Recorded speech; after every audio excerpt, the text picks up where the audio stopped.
Glória a Deus, glória a Deus, glória a Deus. Amados, nós estamos numa série de mensagens.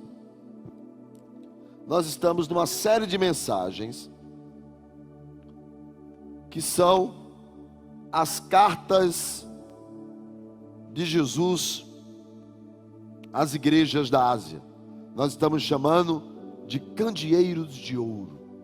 Por que os 7 candeeiros de ouro? Porque esses candeeiros representam as igrejas da Ásia. E apesar de estar no livro do Apocalipse, nós não estamos pregando sobre o livro do Apocalipse. Estamos pregando sobre as cartas de Jesus à igreja. Estas cartas, elas têm a ver com aquele momento histórico que as igrejas estavam passando, pressão, perseguição. O império estava contra os crentes. Então você tem ali uma perseguição muito forte. E é em cima dessa perseguição de uma igreja perseguida, de uma igreja oprimida, que Jesus revela-se a João, que está preso na ilha de Patmos, o último apóstolo vivo, por volta do ano de 95, 96. Ou seja, se a gente contar ano zero, Jesus morre aos 33, nós estamos falando aí de aproximadamente 60 anos depois da morte de Jesus. As igrejas já estão espalhadas, estabelecidas, tem igrejas em cada cidade, o evangelho já está bem propagado, mas a igreja está sofrendo muito. Jesus decide mandar uma mensagem para a igreja, porque a igreja está vivendo dias difíceis, e não é muito diferente dos nossos dias de hoje. Apesar do texto ser escrito às igrejas daqueles dias, elas são aplicadas hoje também a nós. Então precisamos cada um de nós entender que, como igreja, Jesus escreve uma carta e está falando para a gente, está falando para mim, está falando para você. Nós entendemos que as cartas, ou as 7 cartas, elas têm características que são quase que as mesmas, o padrão. As cartas estão em uma ordem geográfica. João, na ilha de Patmos, está preso a 100 quilômetros de Éfeso. A primeira carta chega em Éfeso, depois vai a 56 quilômetros para Esmirna, e hoje nós avançamos mais 90 quilômetros e chegamos em Pérgamo. Então ela obedece uma ordem geográfica. Mas as cartas que Jesus está escrevendo às igrejas, que está ensinando a nós, que fala para aqueles dias, mas podemos aplicar a nós hoje. Essas cartas, elas sempre têm Jesus se apresentando com uma característica que a igreja precisa conhecer nele. Ele se apresenta sempre com uma característica. A igreja me ligue dessa forma. Depois Jesus, ele normalmente ou censura a igreja ou elogia a igreja. Nós temos 4 igrejas que foram elogiadas e censuradas. Algumas começam com elogio e depois vai para a censura. Outras vai logo para a censura e depois vai para o elogio. E outras, 2 que foram só elogios e uma que é só censura. Mas mesmo diante dessas características das cartas, elas têm uma outra característica que eu acho muito importante. É porque todas elas não terminam com a porta fechada, mas com a oportunidade do arrependimento e de abrir os ouvidos para que o Espírito Santo fale a cada um de nós. E termina sempre com uma promessa, porque isso é que é evangelho, promessa de vida eterna. Não acaba aqui, não é sobre ter coisas aqui, não é sobre possuir coisas aqui. Jesus pode dar? Pode, mas isso não é evangelho. Jesus pode curar? Pode, mas isso não é evangelho. Jesus batiza com o Espírito Santo? Batiza, mas isso não é evangelho. Jesus, Senhor, eu e a minha casa serviremos ao Senhor. Bom, isso já começa a ser evangelho. Evangelho é vida eterna, é crer em Jesus Cristo para morar no céu, é acabar com essa ideia de morreu, acabou. Não, continua. Agora aonde? Isso é Evangelho. E não somos nós que nos salvamos, é a graça que nos salva. E essa graça que nos alcança, o Espírito que nos gera. E por isso as igrejas estavam lá, sofrendo, mas continuavam sendo igreja. E daí a nossa terceira carta, a carta de Jesus à igreja, a igreja de Pérgamo. Quem trouxe a Bíblia, Apocalipse, capítulo de número 2, versículo de número 12, ou a Bíblia de papel, ou a Bíblia virtual, né, do seu sabre de luz, você pode conectar. Eu gosto quando você me acompanha nas mensagens, a gente interage.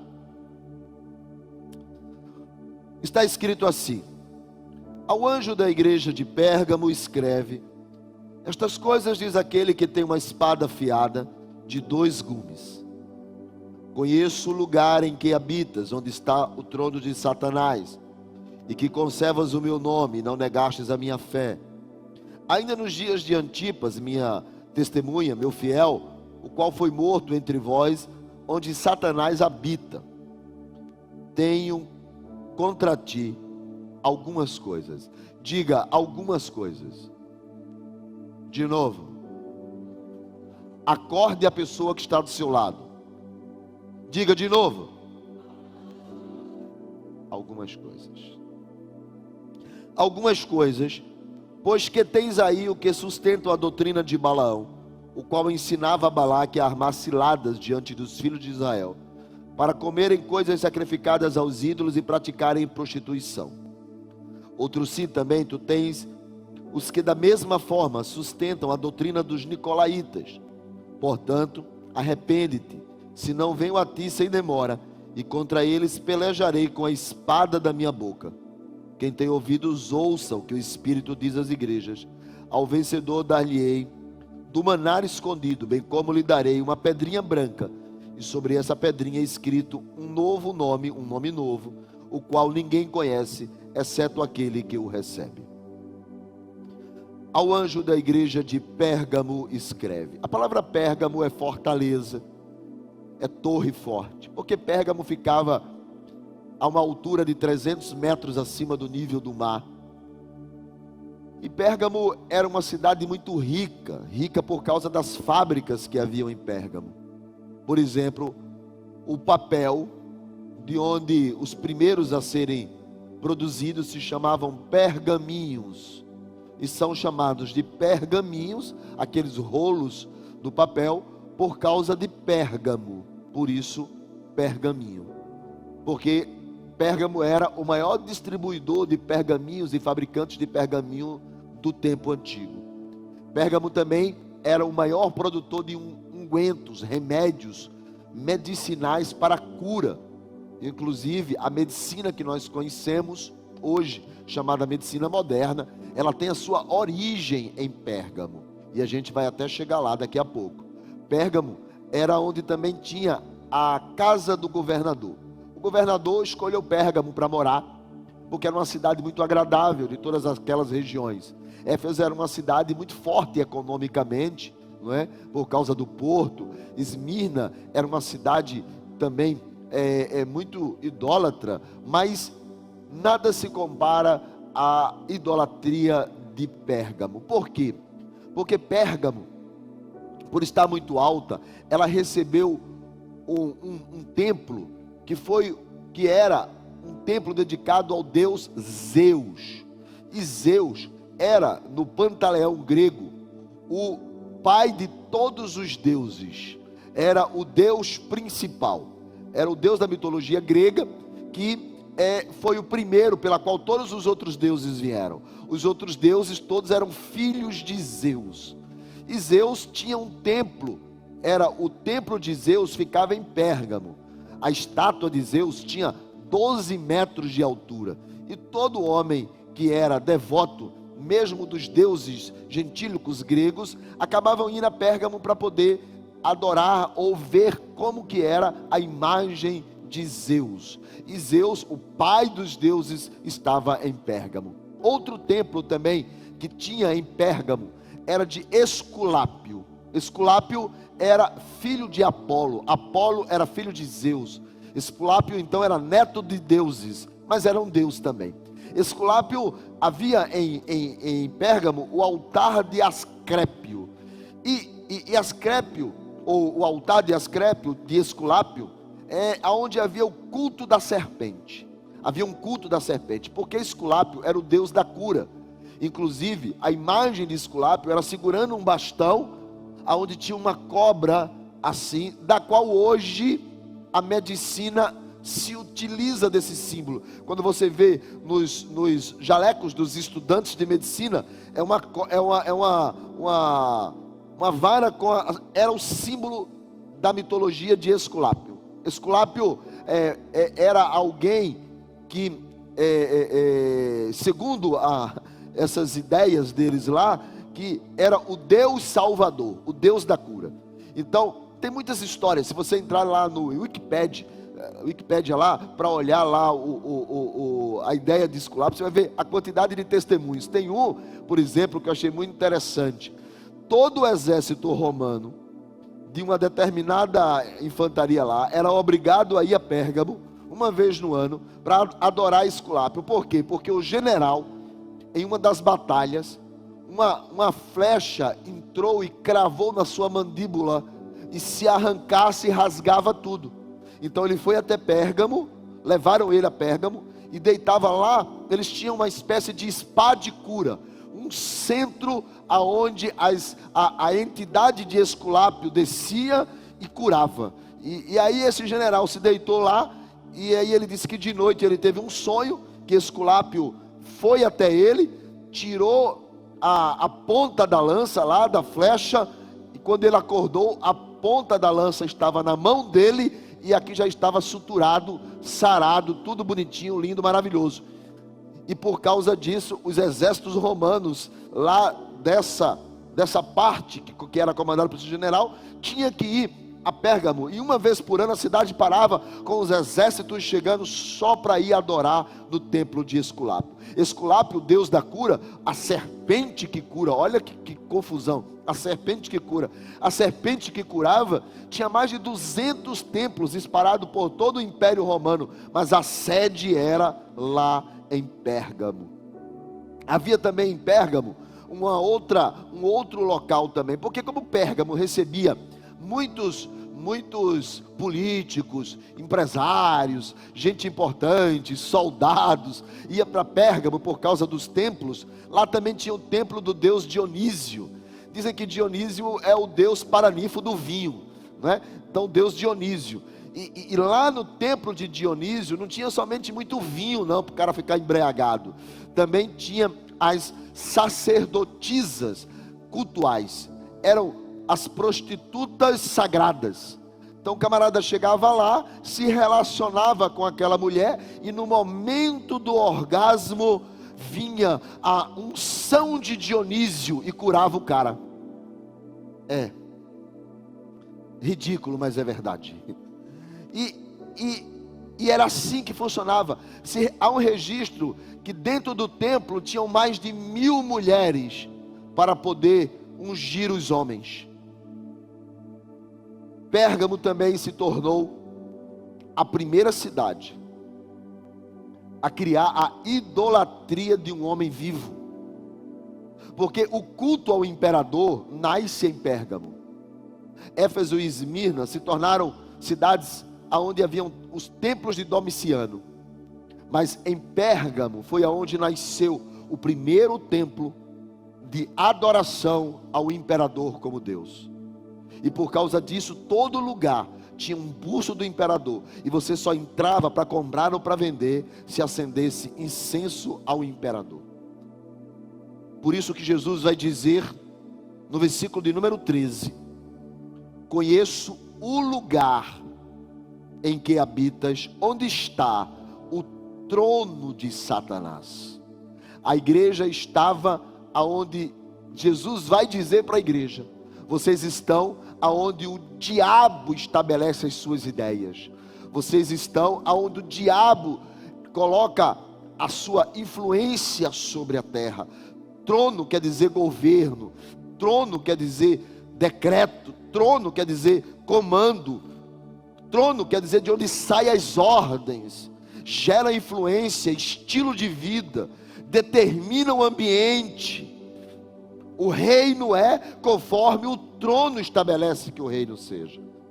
Por isso que você vai ver em Apocalipse que o trono de Deus, quando João termina as cartas, a visão que ele tem é do trono de Deus, porque Deus está dizendo para João: olha, a terra não está sobre o comando do diabo, o trono maior que existe é o meu. Então quando nós estamos olhando para o texto de Pérgamo, Jesus começa dizendo para a igreja de Pérgamo, ele começa dizendo assim: eu sou aquele que tem a espada afiada de 2 gumes. O que é a espada afiada de 2 gumes? Nós já vimos em Hebreus 4:12, ela diz que é a palavra de Deus, é aquela que penetra até a divisão da alma e do espírito, aquela que discerne o homem, que disseca, onde ninguém esconde nada. E Jesus vai dizer que a palavra é a verdade.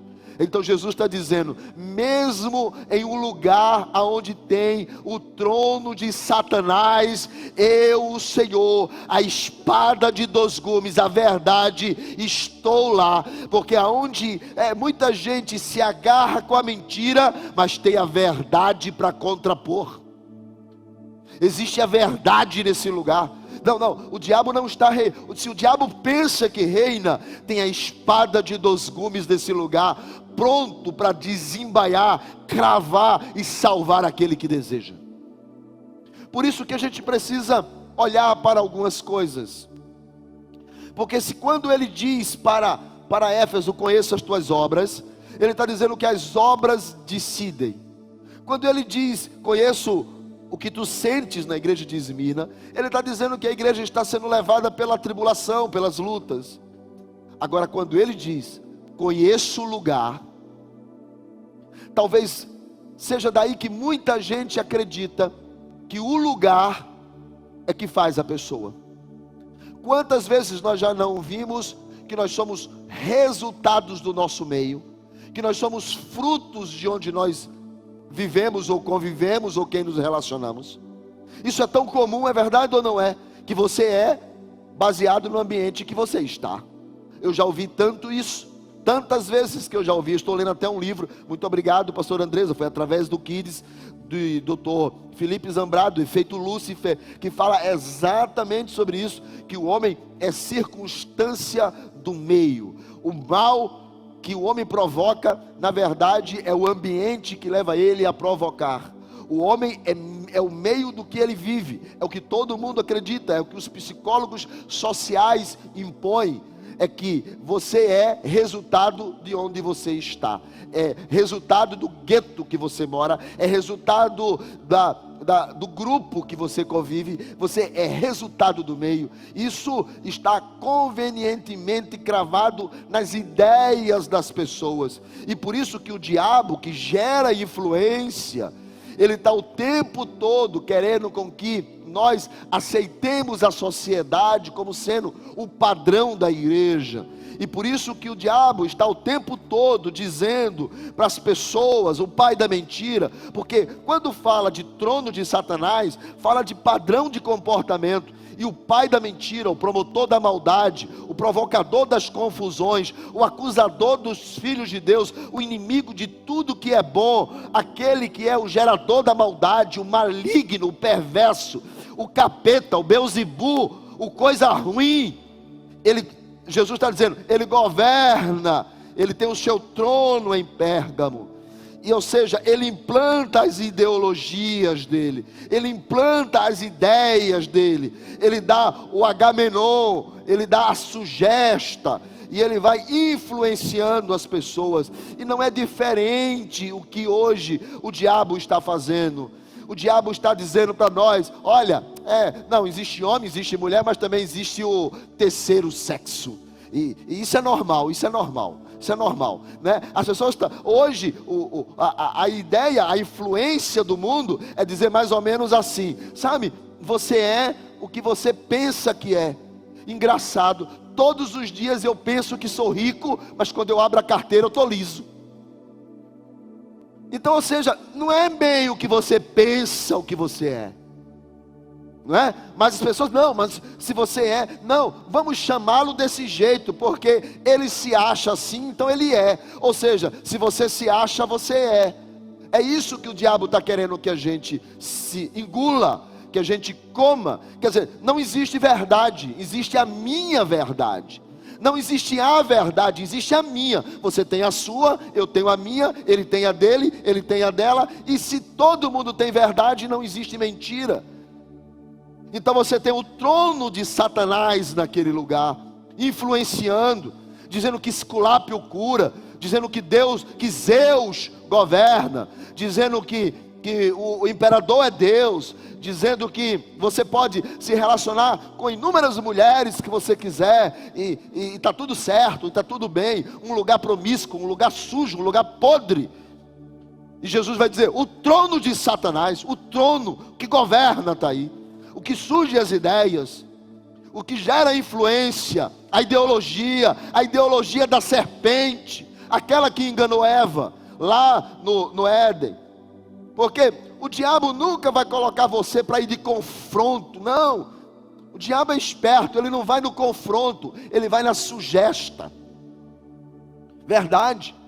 A serpente está no paraíso, vai passando Eva, a serpente olha, olá amiga, tudo bom? Tudo, mas menina, como tu és linda. Também Deus não erra, Deus faz tudo perfeito. Olha que cutis, meu Deus, e não tem uma estria,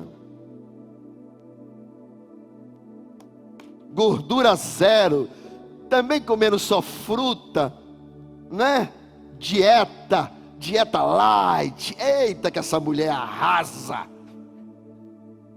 Agora tem uma fruta que eu soube que você não pode comer. Será que Deus não está te enganando? Esquece, Deus não faria isso. Deus é eterno, Deus é bom. Mas miga, me conta, me fala de Adão. Adão está aprontando ainda? Me conta, como é que ele está? Sim, tal, sim, mas ele vai lá perto daquela árvore que Deus disse que não era para ir? Ou ele nem chega, mas é frouxo, né? Tu não, eu vejo que tu tem uma autoridade, né? Miga, passa aqui sempre, tá? Tamo junto, ó, serpente Eva. E Eva ficou com aquilo na cabeça. Porque o diabo trabalha gerando influência. O diabo trabalha gerando dúvidas. O diabo trabalha gerando no coração das pessoas, será que Deus existe? Será que é Deus? Será que tudo isso não é só uma história, coisa de crente? Será que não existem outras opções? Será que não existem outros caminhos que dá na venda? Será que, de repente, todas as religiões não estão certas e Deus, o Deus de todo mundo é tudo igual, é um Deus só? E o diabo vai jogando a sugesta. E daqui a pouco você vê crente na rede social compartilhando a sugesta do diabo. O trono de Satanás está em Pérgamo.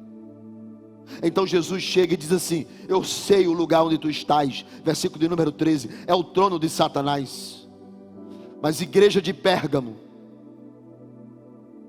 vocês conservam o meu nome. Olha o elogio de Jesus. Vocês conservam o meu nome. Vocês carregam o meu nome com vocês. Lá na escola, onde todo mundo acha que pode ficar com todo mundo, ainda tem crente que conserva-se santa e pura. Vocês conservam o meu nome. Aí nesse lugar, onde acha que tudo é permitido, você fala, não, tem limites, o Deus a quem eu sirvo, olha, não, vocês estão de parabéns, Pérgamo, vocês conservam o meu nome, a doutrina, vocês conservam, vocês perseveram, vocês são crentes, vocês leem a Bíblia, vocês não é daquele povo que diz que a Bíblia tem 78 livros, vocês sabem que tem 62, não é?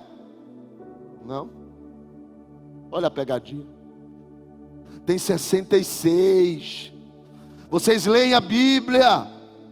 Vocês sabem que ela é feita de dois momentos: Antigo Testamento e Novo Testamento. Vocês sabem que tem os 4 evangelhos. Vocês sabem que Jesus é o Filho de Deus, é o Verbo encarnado. Vocês conservam o meu nome, a doutrina. Ninguém vai ao céu senão por Ele. Ninguém irá ao Pai senão por Ele. Ninguém terá acesso à eternidade senão por Ele. Esse é o nome que está acima de todo nome, que se dobra todo joelho no céu, na terra e debaixo da terra. Igreja de Pérgamo, vocês conservam o meu nome. Tem crente de Pérgamo aí, que conserva o nome de Jesus? Porque tem gente que está com medo, não é pegadinha não. Mas que coisa linda, e ele ainda diz mais: conservas o meu nome, e não negastes a minha fé. Além de ser crente Bíblia, era crente pentecostal, era crente que dizia assim, que hoje vai abrir os céus e o sobrenatural vai alinhar com o natural.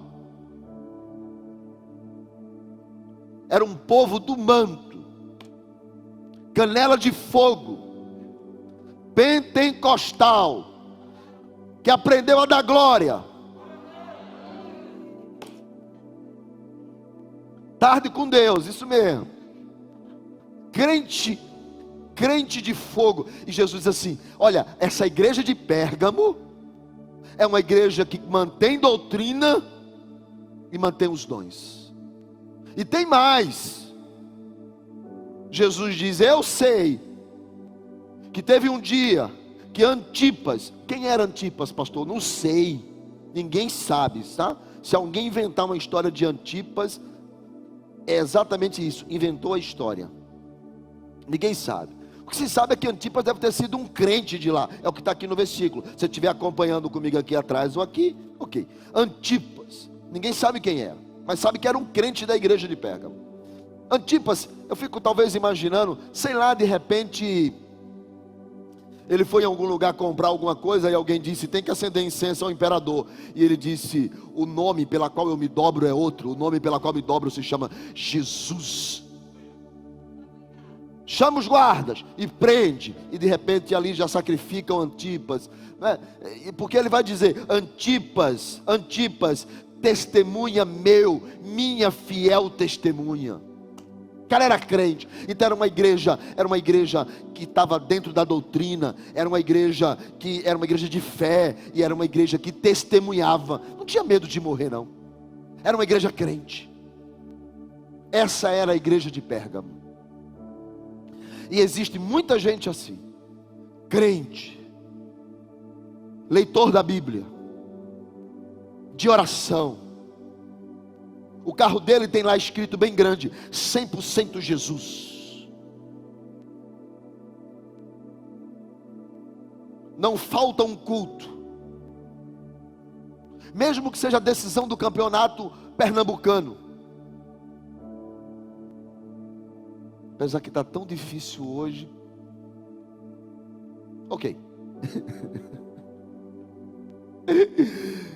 Mas não falta, está na igreja.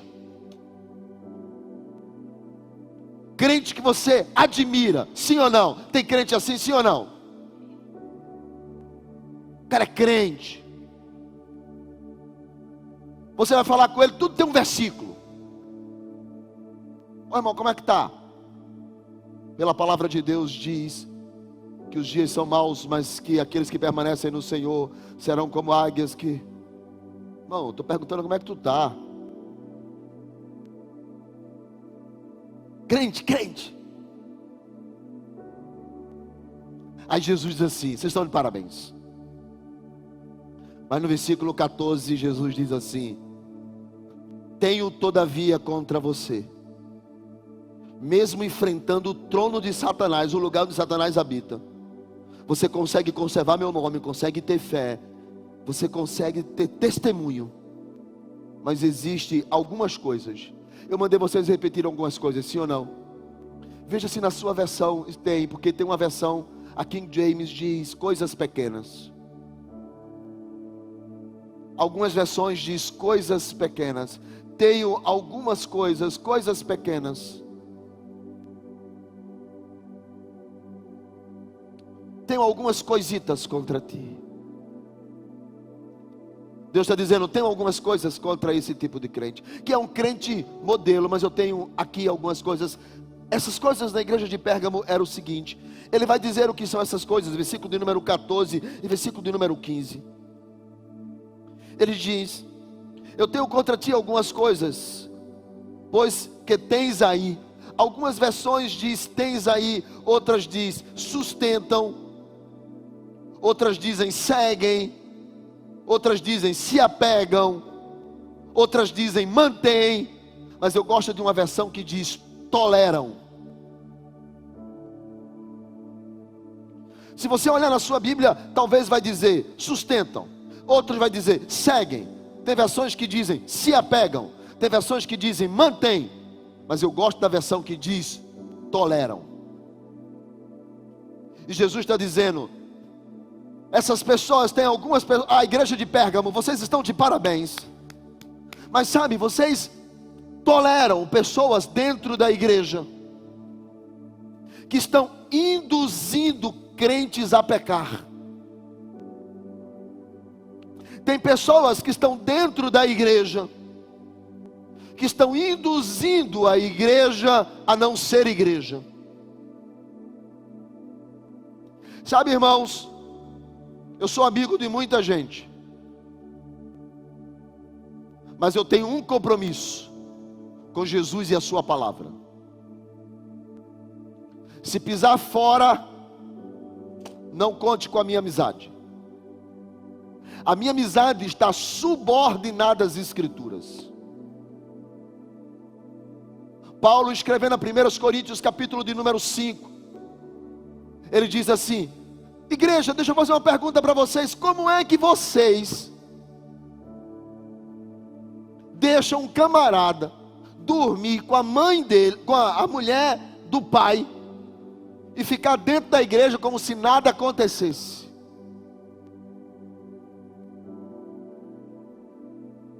Quando nós tomamos conhecimento de pecados, nós temos que agir. Muitas vezes a gente não age porque a gente não sabe, mas quando nós tomamos conhecimento, nós temos que agir. E Jesus está dizendo para a igreja de Pérgamo o que Paulo diz à igreja de Corinto.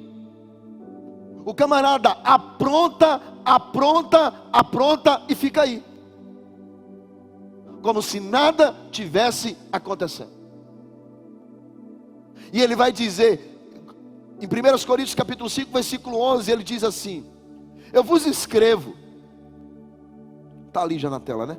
Eu vos escrevo que vocês não se associem com gente que, se dizendo irmão, seja impuro, avarento, idólatra, maldizente, bebarrão, roubador.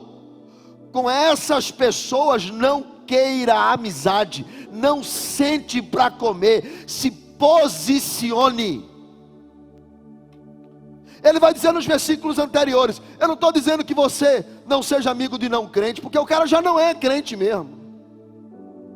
Então você pode andar com bebarrão, pode andar com falastrão, pode andar com prostituto, pode andar com adúltero, porque você está no mundo, você não saiu do mundo. Você está onde Satanás habita, onde tem o trono, não tem como fugir disso. Essa é a sua cidade, não tem como fugir desse tipo de gente. Aqui ainda não é céu. Não queira que o mundo seja puro, não queira que o mundo seja crente, não queira que o mundo seja santo, mas não admita que na igreja o pecado e o ceboso cresça e prolifere. É isso que Jesus está dizendo à igreja de Pérgamo. Vocês toleram os nicolaítas, que levam o povo a pecar, e vocês não se posicionam. Lá fora podem fazer o que quiserem. Homem pode deitar com mulher, pode deitar com mulher, normal. Lá, aqui, não. A igreja precisa se posicionar. Jesus está reclamando de Pérgamo, porque Pérgamo é uma igreja morna, uma igreja vibrante na Bíblia, vibrante no Pentecostes, vibrante no seu testemunho pessoal. É mais ou menos assim: o que importa é a minha vida, a dos outros eu não quero saber. E gente fica se relacionando com serpente. Miga, tu é linda.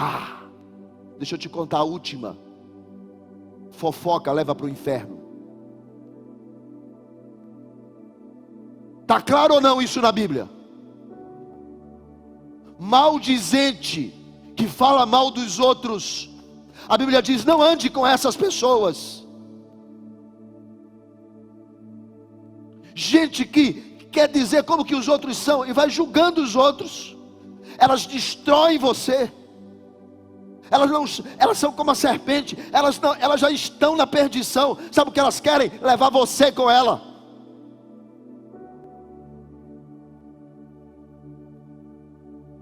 E por isso que Jesus vai dizer à igreja de Pérgamo: eu tenho uma pequena coisa contra você. Você precisa se posicionar.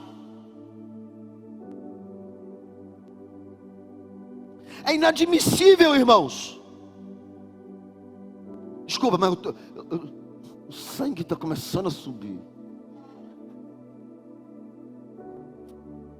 É inadmissível. O camarada coloca nas redes sociais lá, cristão. Aí você vai rodando lá, aí tem uma foto dele na igreja. A outra, ela esqueceu de botar pano no biquíni.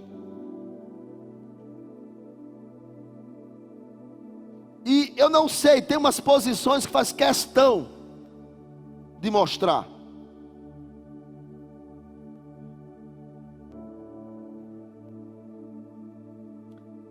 Atenção, jovens. Eu não sou quadrado, mas esse negócio de menino e dormir na casa de menina, isso é do capeta. Cuidado com o que você assiste. Cuidado com o que você posta. Porque quando você tem um amigo ímpio, você já vai assim com o cara. Agora, quando você está na igreja e o cara te leva para pecar,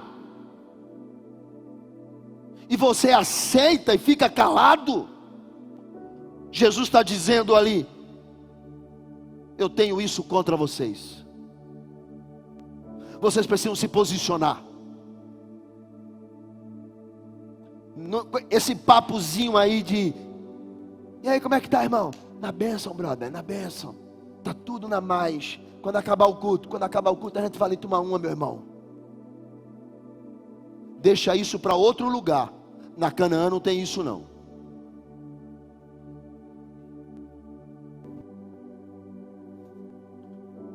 A gente precisa entender que nós temos um caminho a trilhar, e esse caminho é céu. E se você não chega lá, você sendo minha ovelha, quando eu chegar lá, quem vai pagar o pato sou eu diante do Senhor. Então eu vou te dizer claramente: a graça, ela é maravilhosa, mas ela não é libertina. Ela te salva, mas ela não permite você pecar. Ela te liberta, mas ela não te leva para uma vida de bandidagem. Marido tem que saber honrar a mulher. Filho tem que saber honrar pai. Filha tem que saber honrar a mãe. Meninos que estão querendo falar mais alto que os pais,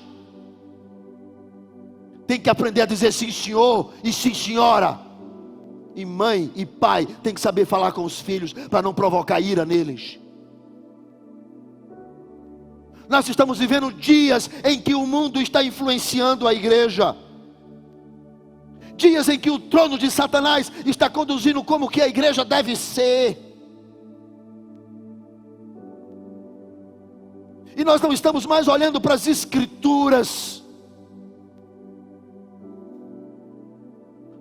Um menino de 12 anos foi dizer para os pais: olha, cuidado, não bate em mim não, senão eu vou para o conselho tutelar.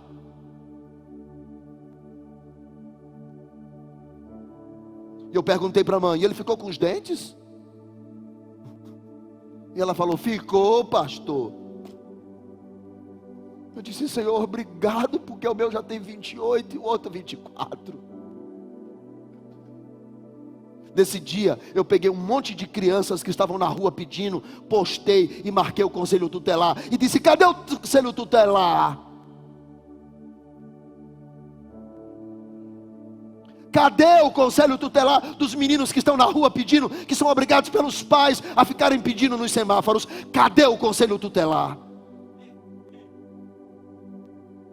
Nós estamos vivendo inversões de valores. Filhos é que mandam nos pais.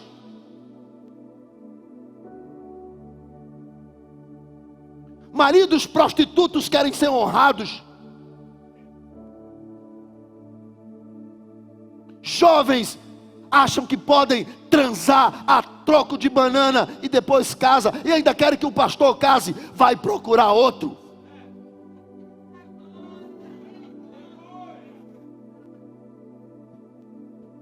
Qual é a posição da igreja diante de um mundo corrompido?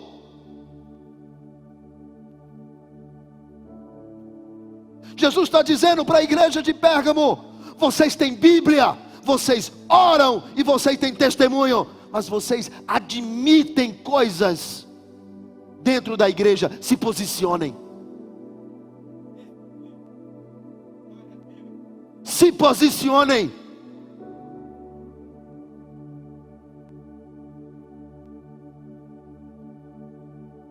Talvez nós estejamos precisando, sim, alguns dizem, estamos precisando de uma perseguição, para dar uma peneirada, para ver que tipo de crente sobra. Eu não gosto disso, porque essa perseguição vai vir para o joio, vai vir para o trigo também. E é melhor viver nessa liberdade religiosa. Para com isso de querer perseguição para a igreja. Um bando de pastor querendo perseguição para a igreja, talvez eles mesmos seriam os primeiros a correr.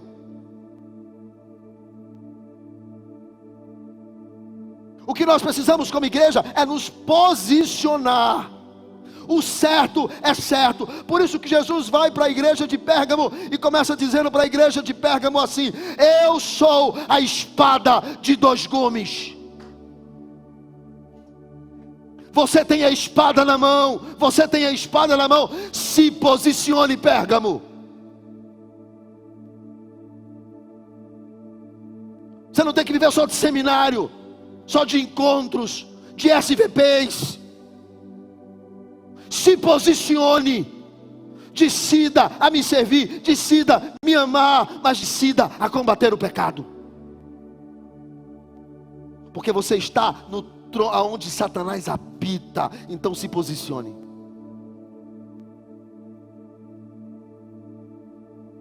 Eu sei que tem muitas coisas, irmãos, que nos travam. Olha, o texto diz assim: o texto diz assim, quando ele diz: tenham todavia algumas coisas ou pequenas coisas. E todos nós temos pequenas coisas.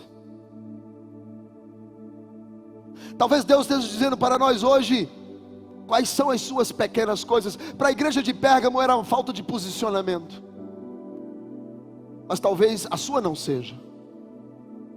Talvez você tenha essa posição. Então, o que é? Sabe, nós vivemos uma luta cruel, interior, dentro da gente. São pequenas coisas que muitas vezes nos afastam de Deus. São pequenas coisas que nos fazem nos acovardar. E o diabo gosta de botar o dedo na nossa cara e dizer assim: mas eu sei da tua história. E nos deixa muitas vezes acovardados. Talvez fosse isso Pérgamo, ele ficava acovardado porque alguma coisa, pequenas coisas dentro dele, o diabo colocava o dedo na cara e dizia: eu sei a tua história. E ele então se recolhia. Muitas vezes a falta de posicionamento, muitas vezes a falta de postura, é porque nós temos pequenas coisas. Para Jesus a falta de posicionamento de Pérgamo eram pequenas coisas, e nós temos pequenas coisas. Eu tenho as minhas, eu tenho os meus pecados pessoais, os meus pecados de estimação. Eu chamo de pecados de estimação porque por mais que eu quero tirar ele de mim, parece que ele não me larga. Alguns são frutos de um temperamento, de uma natureza. A Bíblia fala de autocontrole, irmãos, e eu vivo lutando com isso há 52 anos. Vivo. Tem dias que eu estou tão invocado que eu quero brigar até com Jesus. Onde é que o senhor está? Onde é que o senhor está?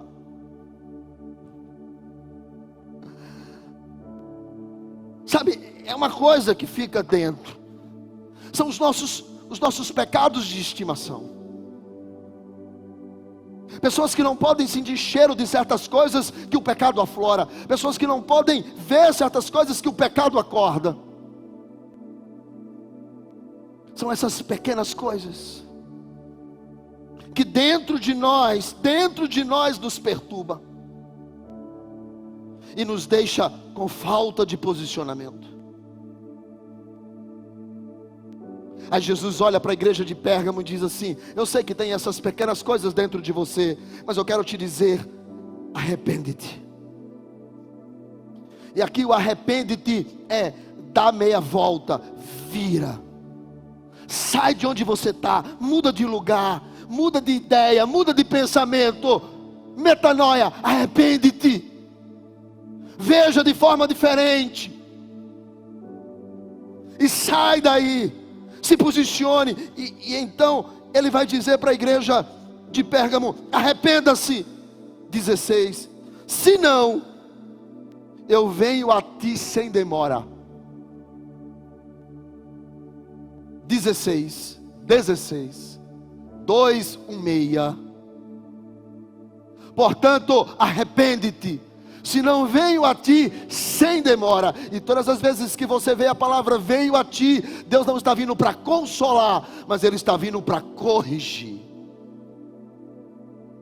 Observe que Ele vai dizer no outro: contra eles pelejarei com a espada da minha boca. Com eles pelejarei com a espada da minha boca. Com eles, lá os do trono de Satanás, os nicolaítas, os do conselho de Balaão, com eles eu virei com a espada da minha boca, juízo. Mas com vocês eu virei somente até vocês, para colocar vocês no lugar. Porque a minha graça já alcançou, a Bíblia já está aí, vocês já são de fé, vocês já têm testemunho. Só tem algumas coisas, pequenas coisas, que precisam ser corrigidas. O que são essas pequenas coisas na sua vida? O apóstolo Paulo uma certa vez disse: sabe, existem coisas que eu vivo lutando, é porque o bem que eu quero, eu não faço. Mas o mal que eu luto contra, que eu digo que é errado, parece que ele está dentro de mim. E eu sei que tem muitas coisas assim em nós, coisas que estão dentro de nós, e a gente queria tirar, mas parece que está dentro. Quantas vezes eu já disse: Senhor, por que não é diferente? É porque é eu que está ali, a minha natureza adâmica, pecaminosa. E eu luto, porque eu preciso ser um crente melhor, porque eu preciso ver a glória de Deus, porque eu preciso encontrar a Cristo, porque eu preciso ser abraçado por Ele. E então Jesus disse: se você se arrepender, se você der meia volta, se você disser: ah, Senhor, eu quero que esse mal que está dentro de mim saia, eu preciso, essas pequenas coisas precisam ser corrigidas. Pequenas coisas que nos tiram da presença de Deus, pequenas coisas que diz o Espírito Santo: eu virei a você para corrigir. Quais são as nossas pequenas coisas? Eu me lembro que um dia desse eu decidi anotar algumas das minhas pequenas coisas. Quer saber qual foi o resultado? Sim ou não? Eu parei porque eu vi que não eram tão pequenas, eram grandes, eram muitas. Eu falei: não, esquece isso. Meu Deus do céu, todos nós temos as nossas pequenas coisas. E essas pequenas coisas, muitas vezes, elas poderão nos destruir. Por isso Jesus diz: arrepende-se. E Ele vai dizer no verso de número 17: quem tem ouvidos, ouça. Quem tem ouvidos, ouça o que o Espírito diz às igrejas. Quem tem ouvidos, ouça o que o Espírito diz às igrejas. Ele está dizendo: se você quiser, você pode. Me ouça nesta noite. E Ele vai dizer: ao vencedor eu vou dar a ele o maná escondido. Jesus diz nos evangelhos que Ele é o maná de Deus, Ele é o pão que desceu do céu. Então Jesus está dizendo aqui: se vocês decidirem vencer, se vocês decidirem arrancar de dentro de vocês essas pequenas coisas, isso que vocês vivem lutando contra o tempo todo, sabe? E tirar de dentro de você, e me convidar para entrar aí, fazer essa limpeza. Quando você chegar aqui em cima, você vai participar do melhor comigo, que é o maná de Deus.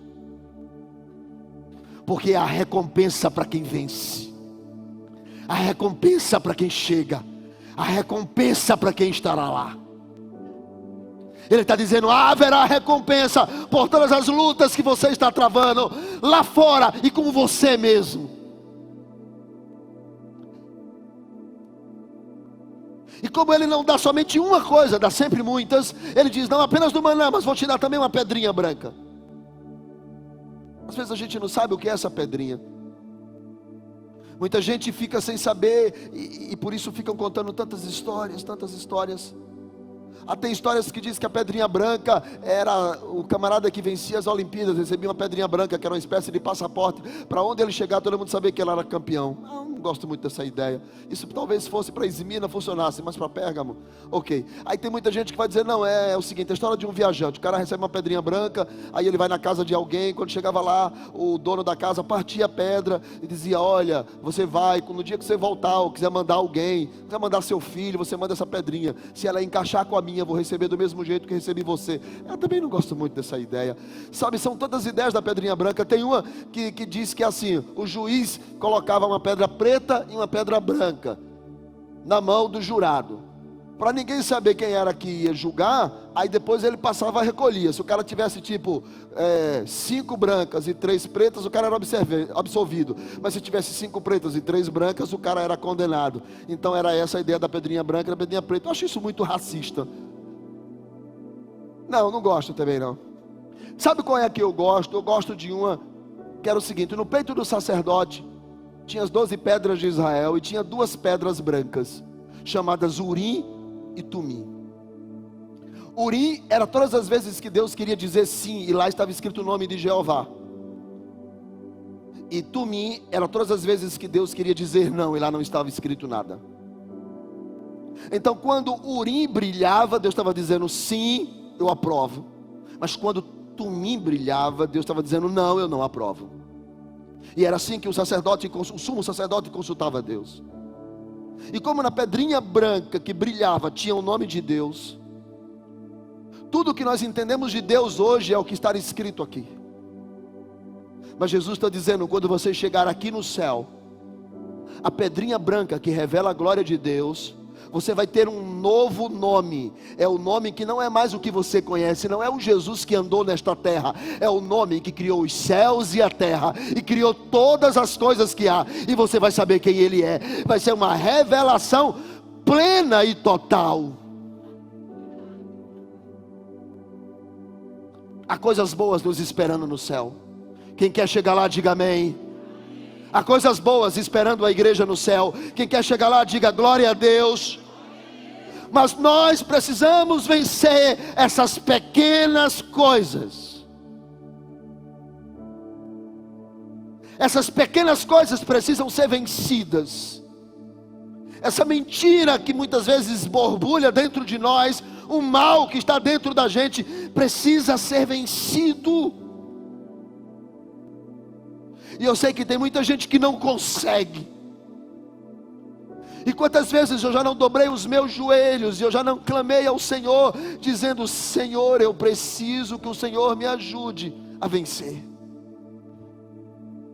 Eu preciso que o Senhor tire de dentro de mim essas coisas que estão me perturbando. E eu sei que tem muita gente que não se posiciona, porque tem coisas que estão perturbando ele, estão perturbando ela. Nós convivemos em uma geração onde há o trono de Satanás, e se há o trono de Satanás, ele está nos atormentando. Mas Jesus está dizendo para você esta noite, dê meia volta, porque há coisas no céu que estão te esperando. Não se perturbe por essas coisas, não seja destruído por essas coisas, não seja acabado por essas coisas. Não deixe essa falta de posição, essas pequenas coisas tirar você do foco. Há um maná no céu te esperando. E maná significa festa, comida, alimento, provisão, presença, glória, majestade. Há algo de Deus nos esperando.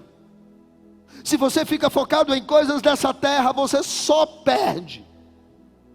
Então comece a focar a eternidade. Outro dia desse, eu sentei para o camarada, para tentar conversar com ele, perguntar quanto custava o grama do ouro. Um grama de ouro custa mais ou menos R$220, R$230. Era naquela época que eu estava conversando com ele, um grama, um negocinho bem pequenininho.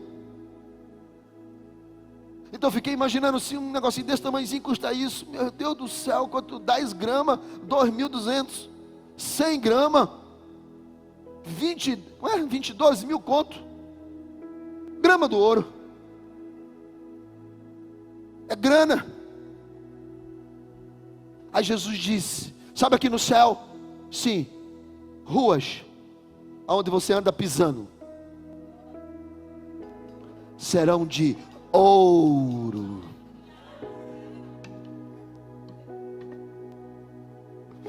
Eu me lembro que eu estava conversando com o meu filho mais novo, a gente estava conversando sobre isso, e eu falei para ele, cara, tu pode pegar o teu carro, numa barrinha de ouro ou em duas e botar no bolso. O valor do teu carro, tu bota ele no bolso. Agora imagina o que Jesus disse, se você chegar lá, e você vai chegar, e você vai chegar, e quando eu não vou nem dizer se você chegar, eu vou dizer quando você chegar lá. Quando você chegar lá, as ruas que você vai pisar são de ouro.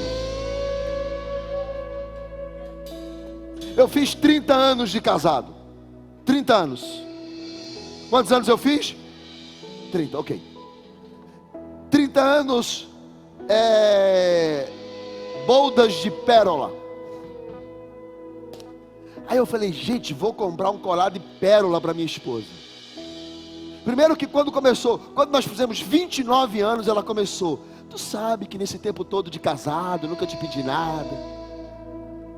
E eu não sei se tu sabe, eu só tenho bijuteria em casa. Eu digo, não amor, tem aquele negócio lá e tal. Ficou preto.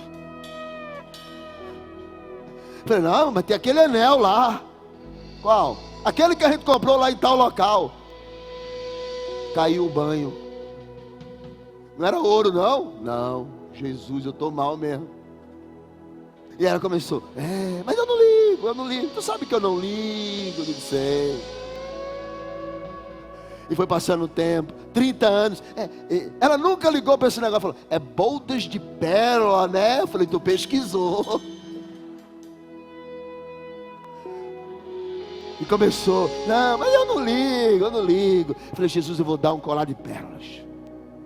Aí entrei na internet, colar de pérolas. Falei, Jesus, trono de Satanás, o preço desse negócio. Preço desse negócio, Jesus amado. Aí falei para ela, aí falei assim, amor, quando a gente viajar lá fora deve ser mais barato. Não, eu não ligo. Colar de pérola. Eu falei, Jesus, como é que eu vou fazer? Aí falei com meu filho, filho, colar de pérola, comprar da tua mãe. Ele falou, pai, o senhor já viu quanto é que custa? Eu falei, já,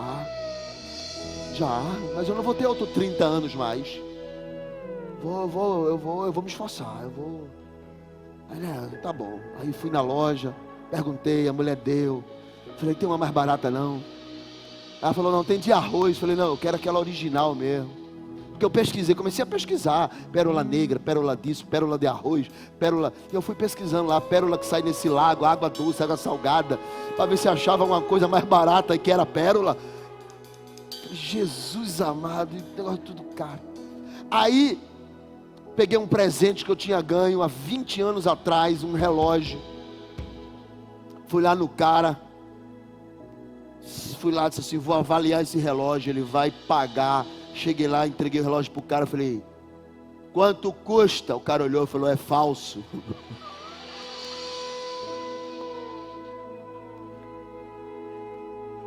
Falei, guardei esse negócio por 20 anos e o cara é falso. Falei, Jesus amado. Tá bom, né? Aí quando eu estou saindo, aí eu falei pro cara assim, rapaz, esse negócio é complicado e tal. O cara me deu na caixa, me deu o certificado, me deu tudo, não sei o que. Falou, isso acontece. Aí assim, do lado dele assim, tinha um colar de pérola. Aí eu falei, e esse colar de pérola? Aí ele falou, peguei num rolo da avó, da bisavó de não sei de quem, nem fabrica mais, cada pérola desse tamanho. Eu olhei e falei, Jesus, o relógio é falso, mas esse negócio é de Deus. Falei para o cara, posso te pagar parcelado? O cara falou, tu é amigo do melhor amigo meu, toma, leva. E eu levei, cheguei, peguei aquele negócio, assim, chegou, esse Jesus. E quando eu cheguei em casa, que eu disse, amor, comprei para você. Que ela olhou, que os olhos brilhou. Ela falou, colar de pérola. Eu falei, legítimo. Original. 30 anos. Ela, amor, você é demais, e me deu um beijo. No dia seguinte, eu estava na biblioteca, lendo a Bíblia, como faço todos os dias.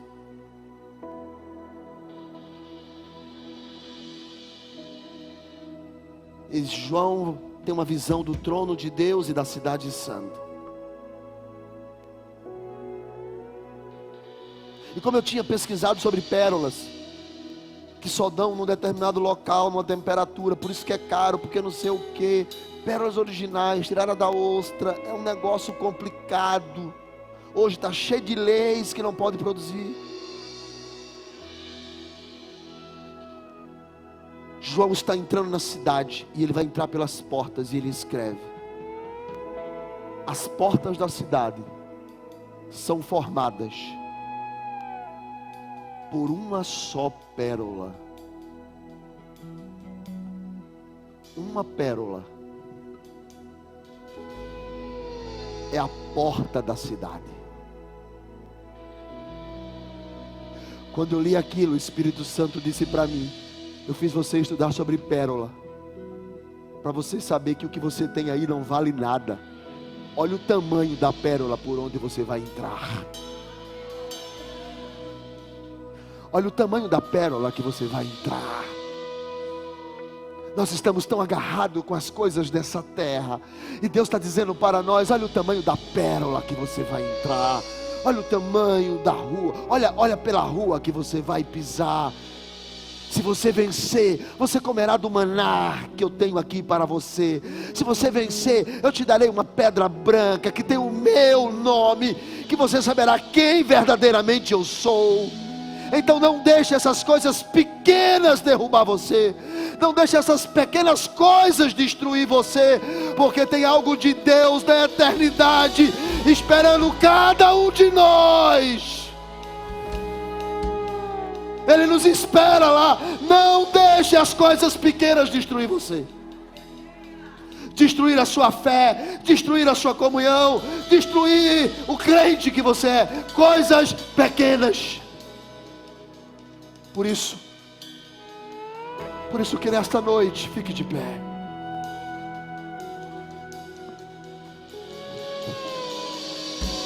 Nesta noite, abra seu coração para Jesus. Diga para Ele: Senhor, arranque de mim essas coisas pequenas.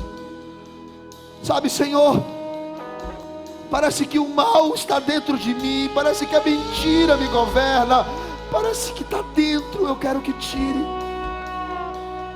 Diga para Jesus: eu não entendo estas coisas, mas eu sei que o Senhor pode fazer. Liberta-me de mim, livra-me de mim, me ajudes a vencer essas coisas pequenas, me ajudes.